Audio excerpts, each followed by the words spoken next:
నమస్కారం. ఈరోజు మనం కృత్రిమ మేధ అంటే ఏఐ మన దేశ ఆర్థిక వ్యవస్థను, ఉద్యోగాల మార్కెట్ను ఎలా ప్రభావితం చేయబోతోందనే దానిపై కొంచెం లోతుగా మాట్లాడుకుందాం. అవునండి. దీనికోసం మనం నీతి ఆయోగ్, పీడబ్ల్యూసీ, వరల్డ్ ఎకనామిక్ ఫోరం, ఇంకా మన ఆర్థిక సర్వే లాంటి చాలా ముఖ్యమైన నివేదికల నుంచి సమాచారం తీసుకున్నాం. అవును, అంటే భారతదేశంలో ఏఐ మార్కెట్ ఇప్పటికే పెద్దది కదా, సుమారు $8 బిలియన్ అంటున్నారు. నిజమే. అంతేకాదు, ఏటా 40% వృద్ధితో దూసుకుపోతోంది.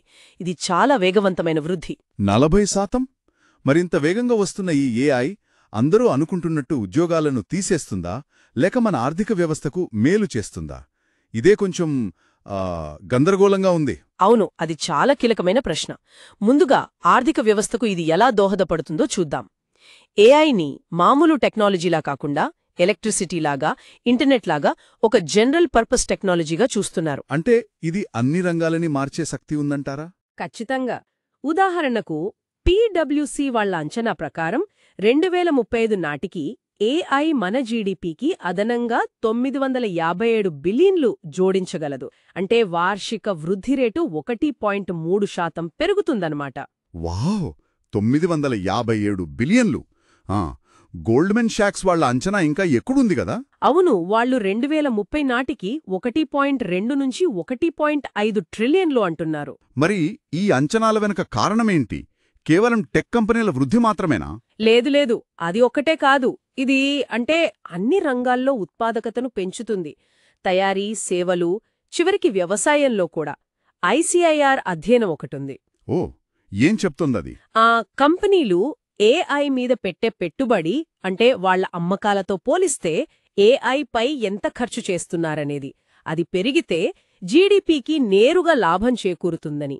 1 యూనిట్ ఏఐ తీవ్రత పెరిగితే జీడీపీకి 67.25 బిలియన్లు జోడించవచ్చని అంచనా. చాలా ఆసక్తికరంగా ఉంది. మరి ఈ జనరేటివ్ ఏఐ అంటే జీఏఐ గురించి ఇప్పుడు బాగా మాట్లాడుకుంటున్నారు. దాని ప్రభావం ఎలా ఉండొచ్చు? దాని ప్రభావం కూడా గణనీయంగానే ఉంటుందని ఈవై నివేదిక చెప్తోంది. 2030 నాటికి సంఘటిత రంగంలో దాదాపు 38 మిలియన్ల ఉద్యోగులను ఇది ప్రభావితం చేస్తుందట. 38 మిలియన్లా? అవును. అయితే అదే సమయంలో ఉత్పాదకతలు కూడా 5.44% పెంచుతుంది. ఉదాహరణకు సేవారంగంలో ఉన్న వాళ్లకు వారానికి 8-10 గంటల పని తగ్గుతుంది. అలాగా? అంటే వాళ్ల సమయం ఆదా అవుతుంది. అవును. కానీ ఇక్కడే ఒక చిన్న సమస్య. ఏఐ పరిశోధనలో మనం ఇంకా కొంచెం వెనకబడి ఉన్నామనే వాదన ఉంది. ఆర్థికంగా ఇంత సంభావ్యత ఉన్నా పరిశోధనలో మనం పుంజుకోవాలి. సరే, ఇప్పుడు అందరినీ ఎక్కువగా కలవరపడుతున్న విషయానికొద్దాం. ఉద్యోగాలు పరిస్థితి ఏంటి? నిజంగా ఉద్యోగాలు పోతాయా? ఆ ఆందోళన సహజమే. ఆర్థిక సర్వే కూడా స్వల్పకాలంలో కొన్ని ఉద్యోగాలు పోవచ్చని, అంటే కొందరు ఉద్యోగాలు మారాల్సి రావచ్చని సూచించింది. ముఖ్యంగా వైట్ కాలర్ ఉద్యోగాలు. అంటే ఐటీ, బీపీఓ లాంటివా? అవును. ఐఐఎం అహ్మదాబాద్ సర్వేలో కూడా చాలామంది అదే భయాన్ని వ్యక్తం చేశారు. వాళ్ల ఉద్యోగాలు పాక్షికంగానో పూర్తిగానో ఆటోమేట్ అయిపోతాయేమో అని. అంతర్జాతీయంగా కూడా ఇలాంటి అంచనాలే ఉన్నాయా?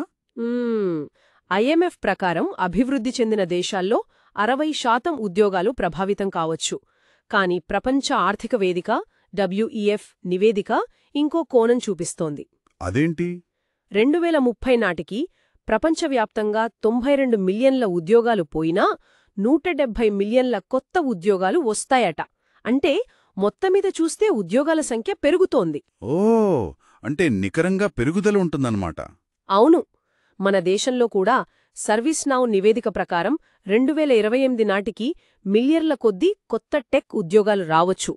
నాస్కామ్ కూడా చాలామంది కొత్త రకం పనులకు మారుతారని అంటోంది. ఇంకో విషయం, జేఏఐ వల్ల తక్కువ నైపుణ్యాలున్న వారి ఉత్పాదకత కూడా పెరుగుతుందంటున్నారు. దాదాపు 34% వరకు. నిజమే. కాబట్టి ఇక్కడ మనం గుర్తుంచుకోవాల్సిందేంటంటే భయపడటం కాదు, సిద్ధపడటం ముఖ్యం. అంటే కొత్త నైపుణ్యాలు నేర్చుకోవడం, రీస్కిల్లింగ్, ఉన్న నైపుణ్యాలను మెరుగుపరుచుకోవడం, అప్స్కిల్లింగ్. ఆర్థిక సర్వే, డబ్ల్యూఈఎఫ్ కూడా ఇదే చెప్తున్నాయి గదా? దాని ప్రాముఖ్యతను బాగా నొక్కి చెబుతున్నాయి. మంచి విషయమేంటంటే మన దేశంలో 85% కంపెనీలు ఇప్పటికే తమ ఉద్యోగులకు శిక్షణ ఇవ్వడానికి ప్లాన్ చేస్తున్నాయి. సరే, ఇవన్నీ స్థూల అంచనాలు. క్షేత్రస్థాయిలో అంటే నిర్దిష్ట రంగాలలో దీని ప్రభావం ఎలా కనిపిస్తోంది? ఉదాహరణకు వ్యవసాయం. వ్యవసాయంలో కొన్ని మంచి ఉదాహరణలున్నాయి. నీతి ఆయోగ్, మైక్రోసాఫ్ట్ కలిసి ఒక యాప్ తయారు చేశారు. అది వాతావరణాన్ని బట్టి ఎప్పుడు విత్తనాలు వెయ్యాలో రైతులకు సలహా ఇస్తోంది. దానివల్ల ఉపయోగముందా? ఉంది. ఆంధ్రప్రదేశ్, కర్ణాటకలలో దాదాపు 3,000 మంది రైతులు వాడారు. వాళ్ల దిగుబడి 10-30% పెరిగిందట. అలాగే ఆరోగ్య రంగంలో చెప్పండి. గ్రామీణ ప్రాంతాల్లో డయాబెటిక్ రెటినోపతిని త్వరగా గుర్తించడానికి ఏఐ ఆధారిత త్రీనేత్ర పరికరం వాడుతున్నారు. సిక్ ట్యూపుల్ అనే స్టార్టప్ రక్త పరీక్షల విశ్లేషణను ఆటోమేట్ చేస్తోంది. ఇక ఐటీ రంగంలో అయితే ఉత్పాదకత పెరుగుతోందంటున్నారు. కానీ సాంప్రదాయ కోడింగ్ ఉద్యోగాలు కొంచెం తగ్గే అవకాశం ఉంది. బహుశా 15-20% వరకు. ఇది ఖచ్చితంగా ఒక మార్పు దశ. మరి ఈ మార్పులో సవాళ్లు లేవా? ఉన్నాయి, తప్పకుండా ఉన్నాయి. డేటా గోప్యత, ఏఐని నైతికంగా వాడటమెలా, పెరుగుతున్న నైపుణ్యాల అంతరం, ఇవన్నీ మనం పట్టించుకోవాలి. అసమానతలు పెరిగే ప్రమాదం కూడా ఉంది. దీనికి పరిష్కారాలు? ప్రభుత్వం ఏఐ మౌలిక సదుపాయాలపై పెట్టుబడి పెట్టాలి. ఉదాహరణకు ఆ 10,000 జీపీయూల ఏర్పాటు లాంటివి. స్పష్టమైన నియమాలు ఉండాలి. కంపెనీల శిక్షణ ఇవ్వాలి. విద్యాసంస్థలు ఏఐని పాఠ్యాంశాల్లో చేర్చాలి. వ్యక్తులుగా మనం కూడా కొత్తవి నేర్చుకోవడానికి సిద్ధంగా ఉండాలి. ఖచ్చితంగా. మొత్తం మీద చూస్తే ఏఐ మన ఆర్థిక వ్యవస్థకు గొప్ప అవకాశాలిస్తోంది. కానీ మార్పులు తప్పవు. అంటే సరైన వ్యూహాలతో, నైపుణ్యాలపై దృష్టి పెడితే మనం ఈ మార్పును మనకు అనుకూలంగా మార్చుకోవచ్చంటారా? నిస్సందేహంగా. ఈవై ఇండియా సీఈఓ చెప్పినట్టు ఇది 38 మిలియన్ల ఉద్యోగులను ప్రభావితం చేసినా ఉత్పాదకతను పెంచుతుంది. ఇది పరివర్తన, అంతం కాదు. ముగింపుగా ఒక ప్రశ్న ఆలోచింపచేస్తోంది. ఏఐ ప్రభావం కేవలం ఆర్థిక వ్యవస్థకో, ఉద్యోగాలకు మాత్రమే పరిమితమా?